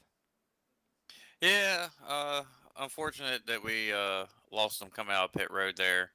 I wanted to try to stick with Dunn and see if we could pick up Blake there and try to run them back down, but I probably should have just tried to push to stay up there with Tyler and them and kind of push Dunn up there to him to kind of get maybe us 5 cars up there instead of waiting on Blake. But, tried to work it out with Blake, tried to get him caught up with us to try to go there, but then they wound up catching the back of that pack, and that just kind of ruined that shot at it. But still thought we had a chance to get 4th. Blake was blocking pretty aggressive there at the very end of the race there and tried to make a move on him, and he got the front of our bumper and got us a little bit loose and had to fall back a little bit there. And I think then there was a little bit of a get together up front that caused Josh to lose a bunch of spots, and we were able to still get back by him and get 5th. So all in all, it was a decent day, but was hoping to get a little bit better result. Yeah, just that kerfuffle on the pit lane, that was really affecting a whole lot of drivers. We saw with John Foreman and James Moore and Dunn as well, and Blake too, where they weren't able to really get the best pit stops in the world, and that really caused things to spread out when we went 90 laps of caution free up until the last lap of the race. But, Josh Moyers was able to, was unfortunately caught up in that accident. You were able to pass him coming to the line, and you were able to gain some advantage over him in the point standings based on some of the stage points you were able to gain. It was about equal with you guys in the standings for the stage points. I believe you may have gotten one more point than him. You guys were only separated by a point coming into tonight. Of course, you were able to gain points with a top 5 finish, aside to him for not finishing inside the top 5. How does it feel to be, unofficially right now, the regular season champion for segment number 2 going into this 4-race stretch? I mean, it's definitely good to be out front there with that overall series championship or segment championship for the regular season. You get a little bit more bonus points for that. Obviously, one thing we talked about earlier beforehand was we got a lot of stage points to figure out. But I know a lot of those races at the beginning of the season, or the segment, I should say, we were able to be up front there and get a couple stage wins. We were able to get a couple really good finishes in the stages. And I know there towards the end of the season, or the segment, we were able to I don't want to say outperform, but we were able to finish ahead of Josh in some of them real close battles. I know like last week, we were able to finish ahead of him at the end of the race, which allowed us to keep a little bit more of a gap in points. And then coming into tonight, we gained 1 point in stage points, and we finished ahead of him by 1 position. So I think it was 1 position. But, that's a couple more points there that you gain. So definitely a good thing to have, a little bit of momentum. I think we're going to wind up being, like I said, with those bonus points, the 1 seed. So going into one of my favorite tracks, it's definitely a motivation to go out there and perform. Absolutely, and you look at this upcoming 4-race slate. 4 very flat tracks, which are right up your alley, and 3 of them short tracks. You've got North Wilkesboro coming up this next Sunday night, and then you've got Indianapolis after that, and then Iowa and Richmond to round out the 4-race chase. Which races are you looking forward to as really opportunities to try and get the job done? You and Josh have a neck and neck pretty much this entire segment, with you both getting 1 win apiece and being able to really get the job done over here. So, yeah, obviously, North Wilkesboro, like I said, that's next week. It's one of my favorite flat tracks. I've really done really well racing there the last couple of seasons. Zach outdid us I think both races over here at Fast, but over at Fuel, they had their All-Star race there last year, and I went out there and wound up dominating that race and winning. Um, which they might see me this Wednesday night back over there again, racing at North Wilkesboro with them once again. So looking forward to that.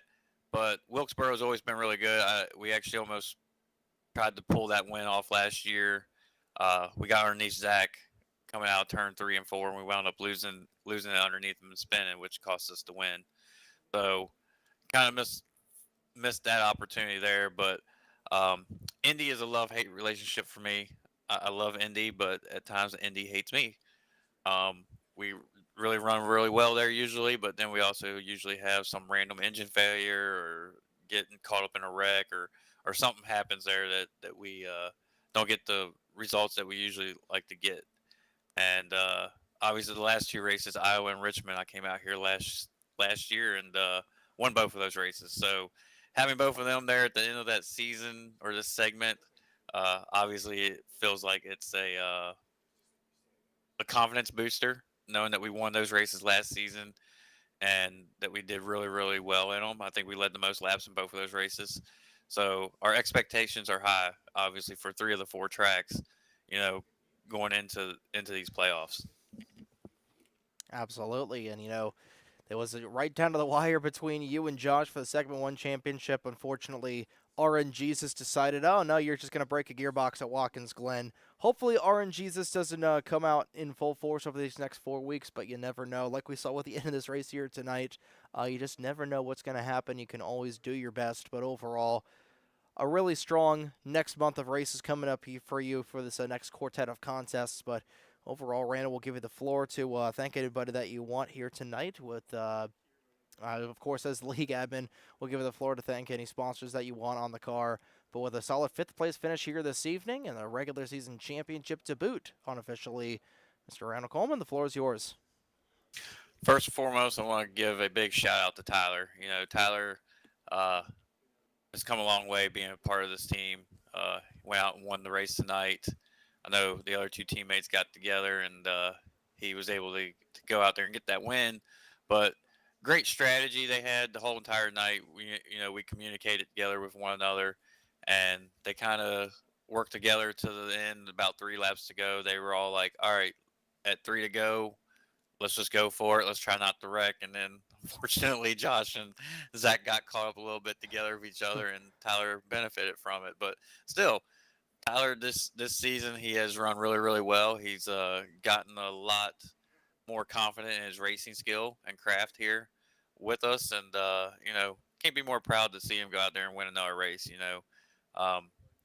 Myself, Josh, and Zach, we've had a lot of success, and this segment, this part of the season has really been good to Tyler. So hopefully it's a big confidence booster. Hopefully it carries it on into the playoffs. Like I said, we're very confident in what we have with the next couple races. So if he can keep his confidence up, especially with a win going into the playoffs, that's a big thing for him. I want to give a shout out to James Moore for sponsoring our races, for you to be able to come out here and put the show on for us. We got 4 more races that you're broadcasting for this segment that we're going to be doing. So looking forward to that. But got to give James a shout out. Morecom Productions, sponsoring us, allowing us to do these broadcasts. I give a shout out to my girlfriend. I always do this, and I actually was telling her about it the other day. She said something to me, and I was like, "Yeah, well, every time I race and I get up here on the get interviewed, I always give you a shout out for allowing me to race." So gotta give her another shout out for letting me come over here, get on the computer, race with these guys week in, week out. It's a lot of fun. Enjoy doing it, and she puts up with me doing it. So until she says no more, then I gotta keep on giving her a shout out. She's been your good luck charm. Yeah. And want to give a shout out to Zach. Zach went on a little bit of a hiatus. I think that was one of the last races you broadcasted too a while back. Actually, no, it was segment 1. At the end of segment 1, he won a race there, and he was talking about taking a hiatus, and he decided to come back. Came out here tonight and put on a pretty good show. You know, he led a lot of laps. He went out getting caught up a little bit in that wreck, but he still had a really good finish. I know he's probably looking forward to the next segment. I know he's planning on, I don't know how many races he's planning on running, if he's running the full season or what.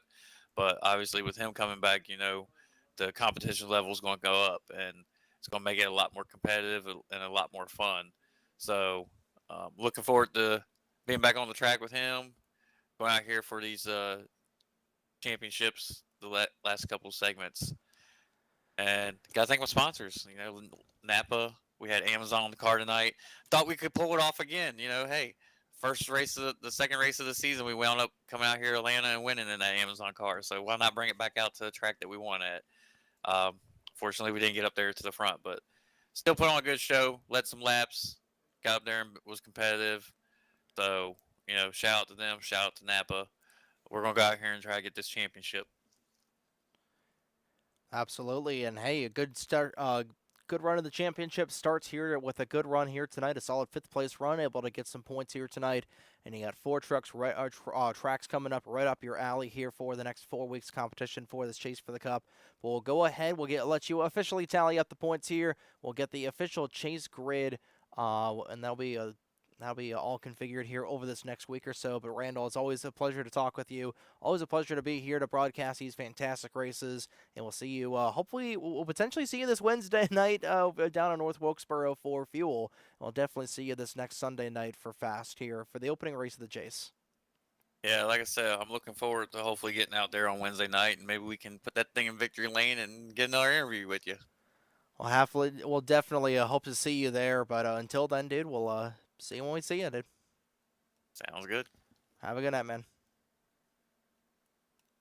User was moved out of your channel. That was Randall Coleman, driver of the number 9 Amazon Flex Chevrolet Camaro for Revolution Motorsports, your fifth place finisher here tonight at Atlanta and your unofficial regular season champion for segment number 2 of the 2026 season of the Fast Renegade Pro Cup the Fast Renegade Pro Cup Series, and that will do it here for tonight's broadcast of the Fast Renegade Pro Cup Series Peach State Classic from the Atlanta Motor Speedway. Before we officially get out of Dodge, we'll give you a top-down run through the order, beginning with the number 7 of Tyler Stallhood, leading only one lap on the night, was the most important one. He is your winner with a final time of 5.897 seconds, the gap between him and Zach Rogers for second place. Blake Warren was able to get in a third place finish in the 12th machine to round out the podium. Dunn Laprade and Randall Coleman rounded out the top 5, with Laprade finishing in 4th and Coleman finishing in 5th. Joshua Moyers was able to limp home in 6th, and that should be enough points to give Randall Coleman the regular season championship here for segment number 2. Josh Moyers was the last car on the lead lap. He finished in 6th. John Foreman, the first car, 1 lap down, finished in 7th. James Moore, the sponsor of tonight's race, a big shout out to him, finished in 8th. Juan Figueroa finished in 9th. He was 2 laps down, and Drew Fast finished in 10th, 2 laps off the pace as well. RJ Bishop was the only car knocked out of the race. He finished in the 11th position. And that rounds out your 11-car grid for tonight's race here for the Fast Renegade Pro Cup Series. We'll do it all again this upcoming Sunday night for the opening race of the Fast RPCS Chase for the Cup for segment number 2 on Sunday, July 19th at the North Wilkesboro Speedway, live here on the NESRN, part of a double weekend down at the Borough, with the Fuel Grand National Series taking place on Wednesday night here right on the NESRN. We've got a ton of stuff coming down the pipeline. We got Fuel Sportsman coming back up here in just a couple of short weeks here on the NESRN. We've got a ton of offline content as well. But of course, we've got our online content with the RPCS and the Fuel Grand National Series, the 2 marquee series here on the North American Sim Racing Network. But that's going to do it for us here on the NESRN on behalf of everybody here for the Fast Racing League, of course, for Randall Coleman, for Tyler Stallhood, for everybody that puts these broadcasts together, that puts these races together here on Sunday nights, and of course for everybody at the NASRN. My name is Trey Wright, saying so long from Hampton, Georgia. Next time you'll see us will be this Wednesday from North Wilkesboro Speedway for the Fuel Grand National Series race here on the NASRN on Wednesday night. The next time you'll see Fast will be on Sunday, July 29th at 8:50 p.m. Eastern Daylight Time for the opening race of the 4-race Chase for the Cup for segment number 2, right here on your home for the Fast Racing League, the North American Sim Racing Network. Till then, have a good evening, folks. hopefully the Cup Series will get it done before 3 o'clock in the morning. But until then, have a great night, folks. We'll see you later this week down to the Borough for a couple of really good short track races here on the NASRN.